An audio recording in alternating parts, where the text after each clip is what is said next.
My name is Ashley Hansen. I am currently a 32-year-old housewife.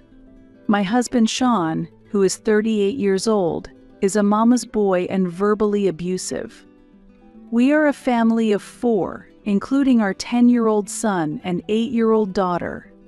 After getting married, I have been living with my husband's parents, and for several years now, I have been troubled by my mother-in-law's whims.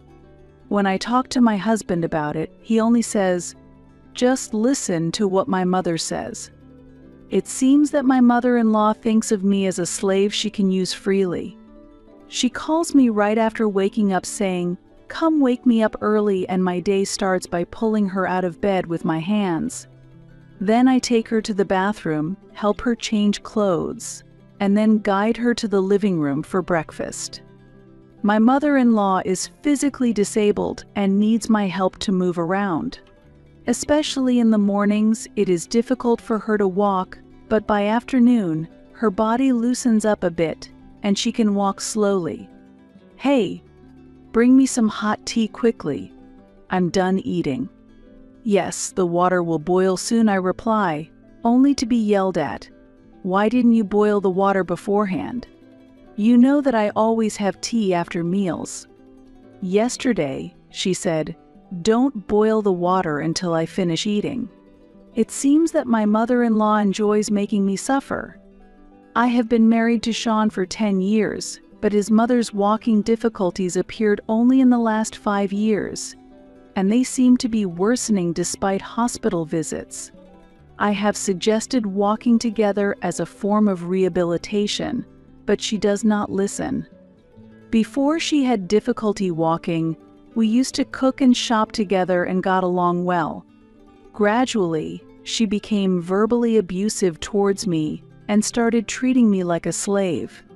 She used to call me Ash, but now she calls me Hey or Airhead. Despite this, I cared for her and depended on her in the past, so I try to accept the current difficult situation, but I feel sad when I remember how she used to be. Of course, I consult my husband about this every day.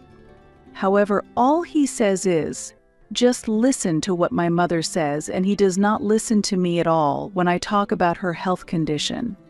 Therefore, I record videos as proof that I have informed him whenever something happens so that he cannot say, "I didn't know, I wasn't aware."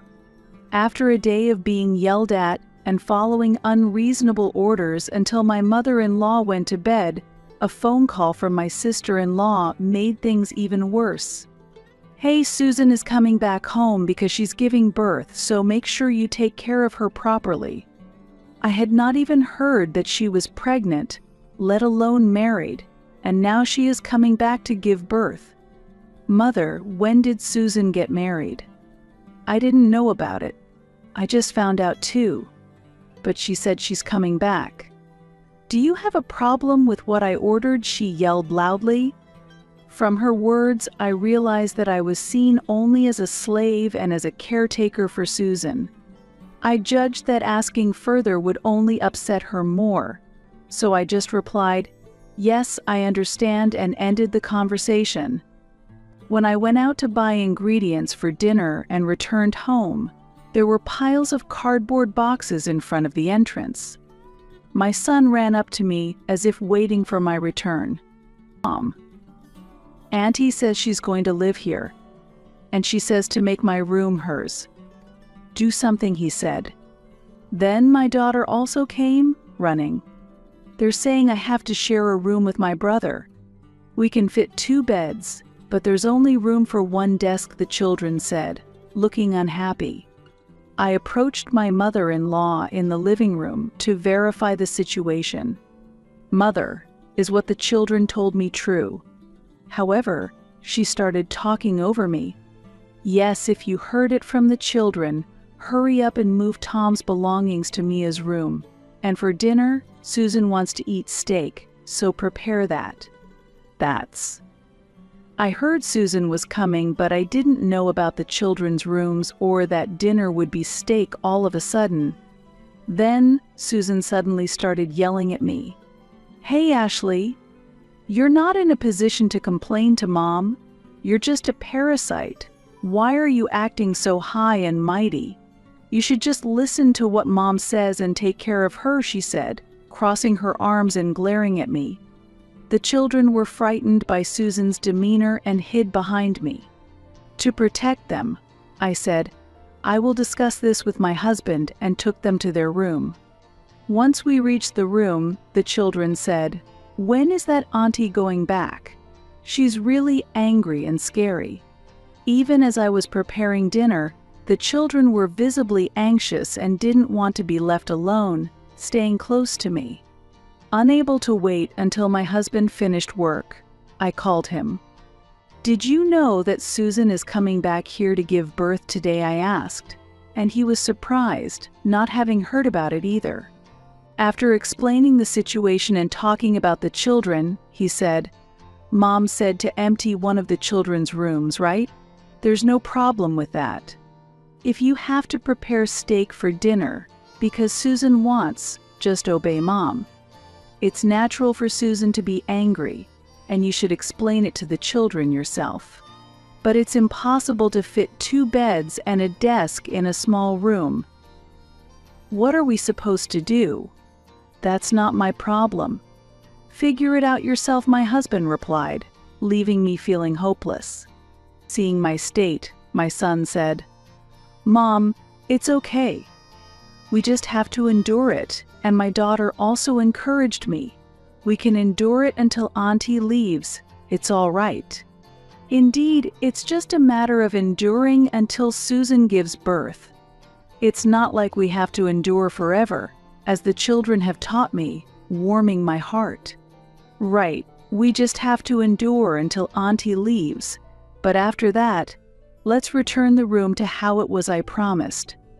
"I'm sorry for making you endure," I apologized, and the children, who had been looking anxious until now, smiled and said, "Hurry up and make dinner before Auntie gets angry." I then went to the kitchen, took out the meat from the freezer, and started preparing the steak. And not long after, my husband came home in a good mood. In his hand was a box of cake. As dinner time approached, the children came out of their room and were delighted to see the cake box. I thought my husband had bought the cake as an apology for making the children inconvenient and told them, "We'll have the cake after dinner." However, I was mistaken.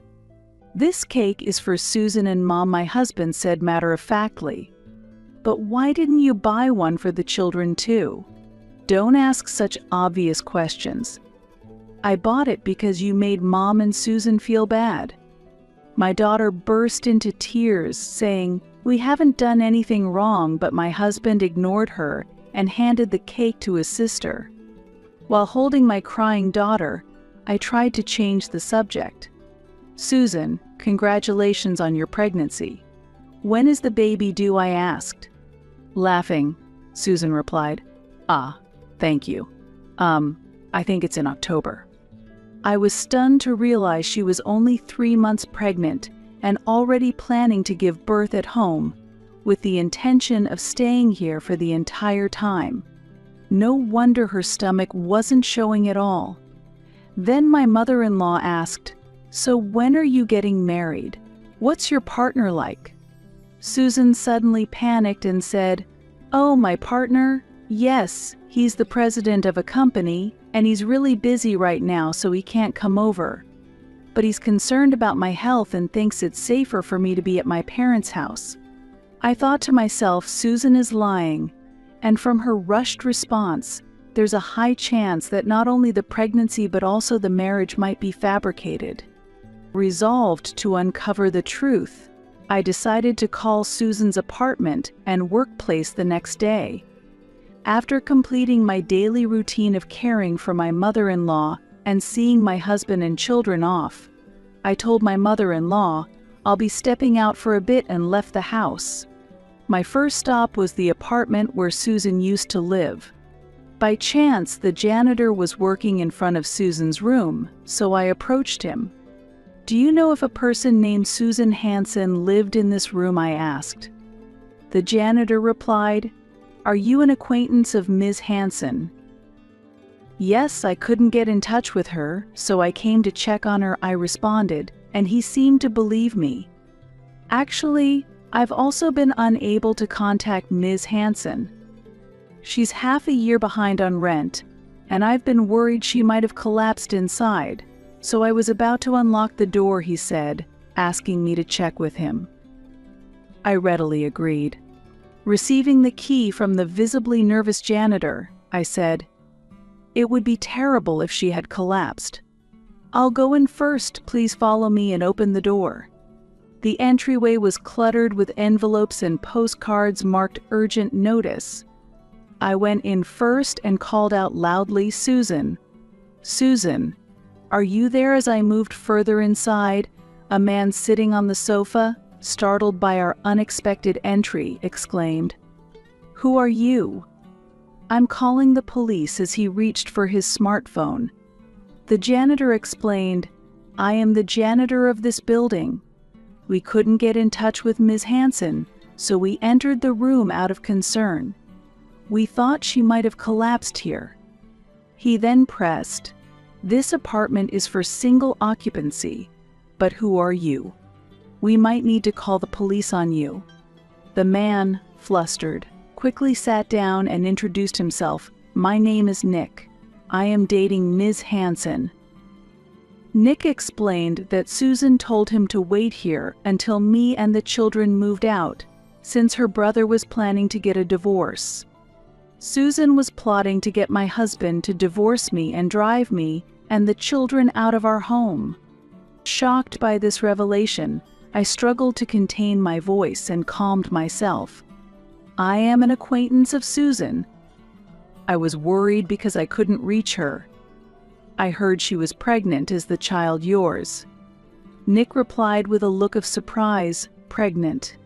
He was in an affair with Susan despite being married, and his divorce had been instigated when his ex-wife discovered the affair. Nick, a candidate for the next president at his father-in-law's company, saw his workplace position jeopardized by the divorce and was forced to resign. Having lost everything, Nick ended up relying on Susan's hospitality. He mentioned having a son from his previous marriage and expressed no intention of having another child with Susan, considering the harm the divorce had caused his son. While cohabitating with Susan, he couldn't stop thinking about his former family and regretted his actions, shedding tears. I wondered why he was sharing such personal information with strangers like us. He revealed that he had been troubled for a long time and wanted to confide in someone. The janitor asked, "Why do you stay with Ms. Hanson indefinitely?" and pointed out that it might be disrespectful to her, and suggested he reconsider his relationship with his former family. After some thought, Nick resolved to make a call, apparently to his ex-wife. He apologized for his mistakes and vowed to live in a way that would make her and his son proud, asking for a chance to prove his changed self. After ending the call, he apologized to us for his past behavior and resolved to start afresh, living independently and striving to be a father his son wouldn't be ashamed of. Finally, he thanked us for helping him see clearly, packed his belongings into a bag and left the room. After he departed, the janitor regretted not asking Nick to contact Susan for him. "Who is Ms. Hanson's guarantor for the rental agreement?" I asked. "Her brother," he replied. I suggested contacting the guarantor, and then I returned home. When I got home, Susan was crying, and my mother-in-law was comforting her. I pretended not to know anything and went to the bedroom to change. Susan entered my room without knocking. "Can you contact my partner using your mobile phone?" "Mine's been blocked and he's rejecting my calls," Susan said, "but I refused to contact a stranger using my account." This incident would later lead to Susan harboring resentment against me. Just as my mother-in-law called for Susan from the living room, Susan glared at me, clicked her tongue, and headed to the living room. Sean told me he got a call from the janitor of your apartment. My mother-in-law was interrogating Susan. Susan, is it true that you've been delinquent on your rent? And there was a man living in your house. Is he your boyfriend? Suddenly, Susan burst into anger. Yes, I came back here intending to start a married life with him. But he wants to go back to his original family, so he left to start over alone. After shouting, she began crying again. Susan's words reached me as I was heading to the living room after changing. I couldn't get in touch with him, so I asked Ashley for help, but she refused. She's just being mean, making sure we can't contact each other, she raged, directing her anger at me. How dare she not listen to my request? She's a parasite, she exclaimed childishly, and I hoped faintly that my mother-in-law would rebuke Susan for her words. I thought so too. That woman, despite being an outsider, doesn't understand her place as a daughter-in-law. She's too impudent. My mother-in-law betrayed even that slight hope. Susan, you are going to live here with him, right? Then that daughter-in-law and her children will have to leave, she said. I had spent so much time catering to my mother-in-law's wishes over my children's. I endured all the sarcasm and abuse, hoping for a return to the enjoyable times I once shared with her. But I realized those days would never come again, and I was deeply disappointed. As I entered the living room, the attacks from my mother-in-law and Susan began. I heard you dared to refuse Susan's request. Didn't I tell you? You are parasites and you don't have the right to refuse? Because you guys didn't leave, he got fed up and left. I recalled my interaction with Nick in my heart. The reason his boyfriend left is because his original family was important to him, right? He chose his original family over Susan. So, it's not my fault. I provoked Susan deliberately. I knew provoking her would make her even more aggressive. It was clear that being called a parasite and making my children feel unwanted would continue. I decided to cut ties with this family. You should call him and say, Susan is crying, or please come back to her. Susan suggested childishly, thinking of naive ways to bring back her lover. Finally reaching my limit with her childish thinking and my mother-in-law's agreement. If that's what you say, then let's do it. Please give me his phone number. Then I called the number Susan gave me on speakerphone. When Nick answered, I relayed Susan's words directly. Susan is very sad since you broke up.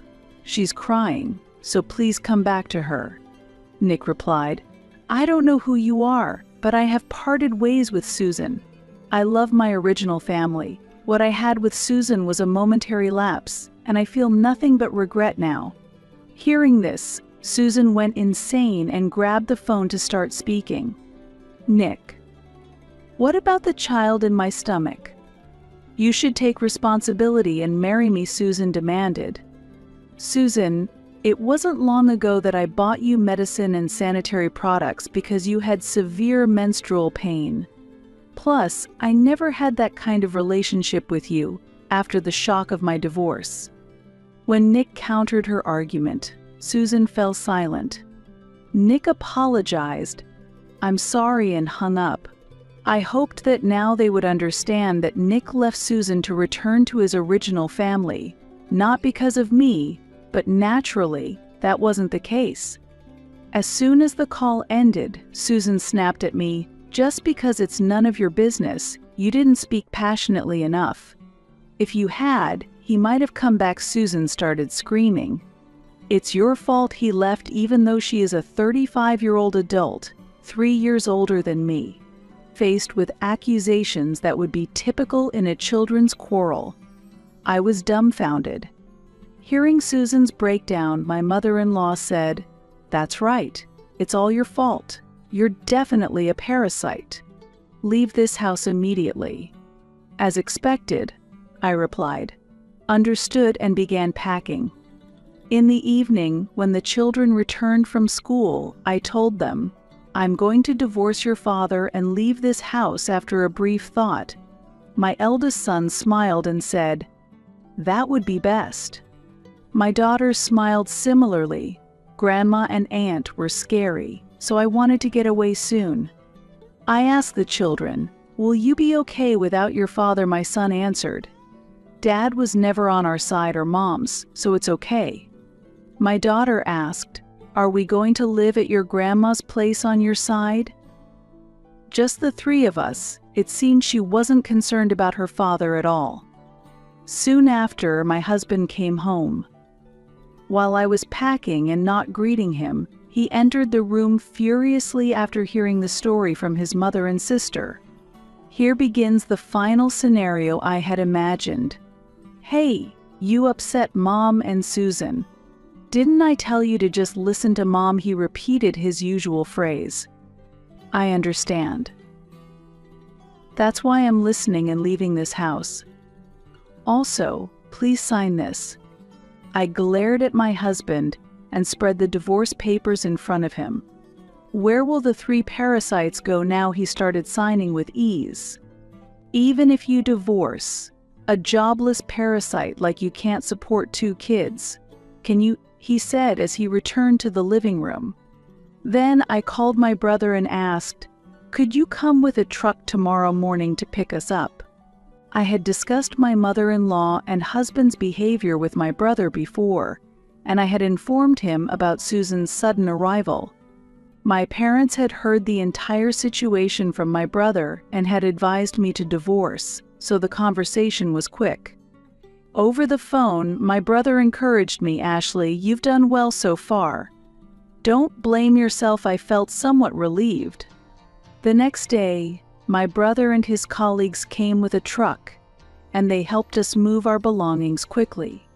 Susan, who coldly watched the proceedings with crossed arms, barely reacted when I said, "Please take care of your mother." She entered the house expressionlessly. Our new home was in a family-friendly room in a building owned by my father, located right next to my parents' house. Due to a vacancy, we were able to rent it at a low cost. My parents had suggested living together, but after being repeatedly called parasites by my husband's family, I didn't want to impose. The children were thrilled with the new apartment. They had already decided on their own rooms and were happily helping with the unpacking. It was a healing moment to hear their laughter a long time. Then my phone rang. It was my ex-husband sounding frantic. "Mom is in trouble. She's dripping excrement. She's calling for the slave to clean it up, so come quick." "Why should I come?" I responded casually. "Of course you should. Mom said you have to do it. Hurry up. The whole house stinks." As if he had forgotten we were in the process of getting divorced, I replied, "What? I'm a complete stranger now, haha," and he exploded in anger. "After I've taken care of 3 parasites for so long, you can't even do this much." I could endure being called a parasite myself, but I reached my limit when he included the children. "Did you know your mother has dementia?" I've talked about the hospital's diagnosis several times, but you probably didn't listen. I even have video proof. I wouldn't go to your house, where you call my precious children parasites, since it's your beloved mother's smell. Think of it as an air freshener and bear with it. I let it all out in a rush. With my usually quiet and compliant self suddenly changing, my ex-husband was stunned into silence. "Your mother is rated as requiring level 2 care, so she needs help from waking to sleeping. It's tough, but good luck." I hung up and blocked his number. Susan also called, screaming, "Come clean up immediately," but I silently hung up and blocked her too. 2 weeks later, a letter arrived at my parents' house from my ex-husband detailing the tragic current situation of his family. Since I left, my mother-in-law, lacking someone to bully, has advanced in her dementia. Susan had returned home under the pretense of being pregnant and wanting to give birth at home just to live comfortably, but my ex blamed Susan for the lack of a caregiver for his mother. They searched for a care facility but only found expensive ones they couldn't afford, so they continued caregiving at home. Susan wanted to return to her previous apartment, but since the guarantor, my ex, had failed to pay the overdue rent and terminated the lease, she had no place to go and had to continue caregiving. Reluctantly, my ex and Susan took care of their mother, constantly fighting over who should do the caregiving. Ironically, although my mother-in-law sometimes forgets who my ex and Susan are, she never forgets to call me the slave. Waking up to the morning sun streaming through the window felt like a blessing for a new start in life for me and the kids. I have a pharmacist's license and hospital experience, but currently work in a drugstore. Returning to society after 10 years is challenging, but any hardship feels minor compared to living with my ex's family. The children quickly made friends at their new school and enjoy their daily routines. Above all, I am grateful that we can spend our days smiling as a family.